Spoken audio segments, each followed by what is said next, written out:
Yes, welcome back, everyone, once again to Cannabis News. I am your host, Joe Klare. It is December 3rd, 2018. The show is presented, as always, by the Marijuana Times. Check us out at marijuanatimes.org. Bunch of great articles there. You click the video tab, you can find this show as well. Today, we're talking about the desperation or the seeming desperation on the part of those who oppose marijuana legalization. Also, kind of on the same theme, the New Jersey lieutenant governor, the person who ran for governor and lost in New Jersey, she said some crazy things about cannabis legalization. We'll also update you on some news from Ohio when it comes to their medical marijuana program. All of that is coming up. But first, of course, Cannabis News is brought to you by Nature's Side, nature-side.com, and their organic, all-natural pesticides. Grow safe and poison-free. Don't use banned pesticides. Don't put harmful chemicals on what you are growing. People are going to ingest that stuff. Go check out Nature's Side, nature-side.com, a proud sponsor of Cannabis News. They're awesome. Go check them out. This first story is by yours truly over marijuanatimes.org. Are prohibitionists getting even more desperate?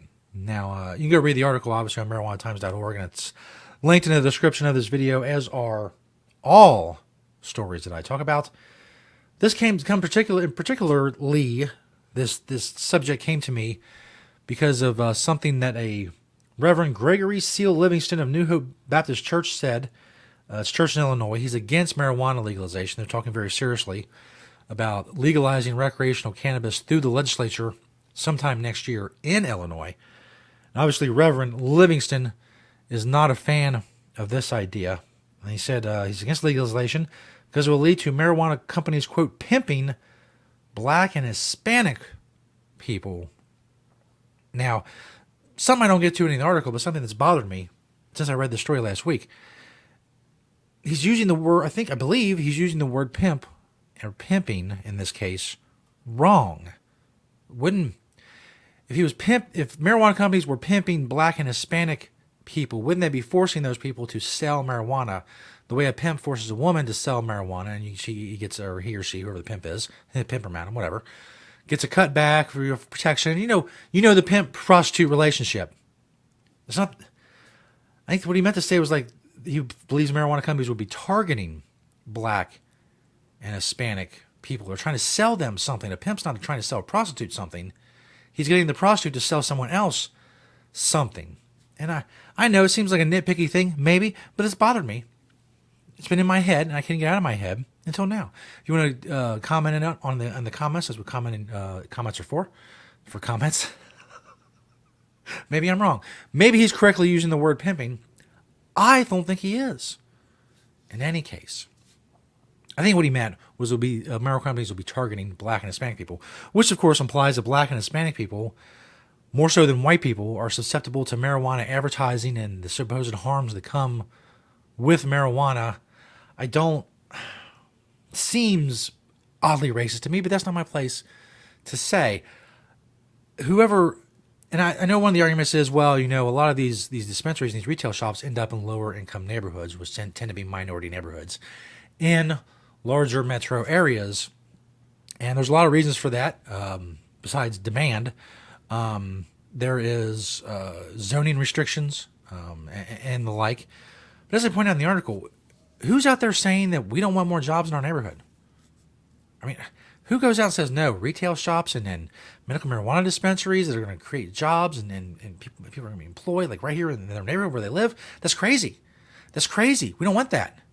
Get out of here with your jobs and your economic activity and those types of things. We don't want to hear that. It's weird. And I say in the article about them being more desperate, it's been a bad 5 or 6 years, as I mentioned on the show before, for prohibitionists, for those who are against marijuana legalization. They're having a rough time, and it just seems, overall, they're getting a little bit more desperate in their rhetoric because they can see, the proverbial writing on the wall. In any case, speaking of prohibitionists being desperate, legalizing prostitution would be better than legalizing pot. This is former Lieutenant Governor Kim Gualdagno said on NJ 101.5 in New Jersey. She lost to the victor of the New Jersey governor's race Governor Murphy, now Governor Murphy. And, well, she doesn't like the idea of marijuana legalization and had this to say. Now that I'm not running for office anymore, if they need revenue that badly, let's legalize a victimless crime and tax it up the wazoo. What do I mean by that? Let's legalize prostitution. I agree, by the way, but that's neither here nor there. It's better for women because they'll get good medical care. We'll cut out the middleman, if you know what I mean. And it's between two consenting adults. Hey, it's a pimp reference. 2 stories with pimp references in one episode. I mean, you got to give me a like for that. You got to give me a thumbs up on that one. It's not often that all that comes together so perfectly. What is the difference? Except you won't be losing an entire generation of children with pot. What? That's what I'm talking about.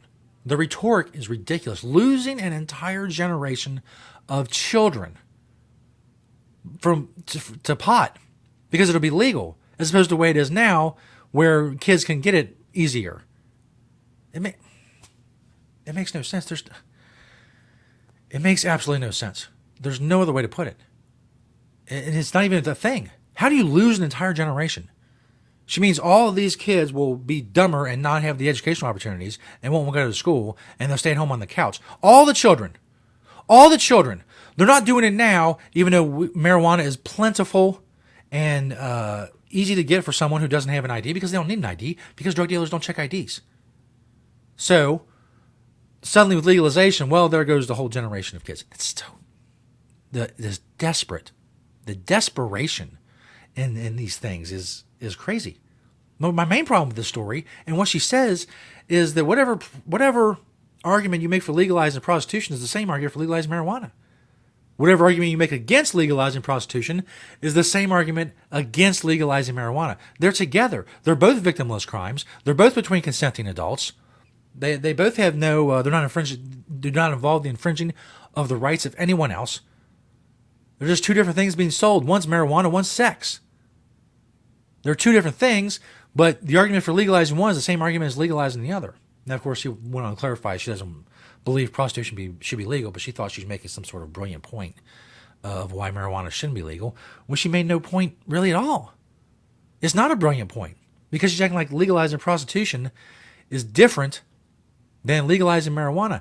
And if you want to get right down to brass tacks, if you want to get right down in the nitty-gritty of this, I would say that having sex with prostitutes has killed more people than marijuana ever has.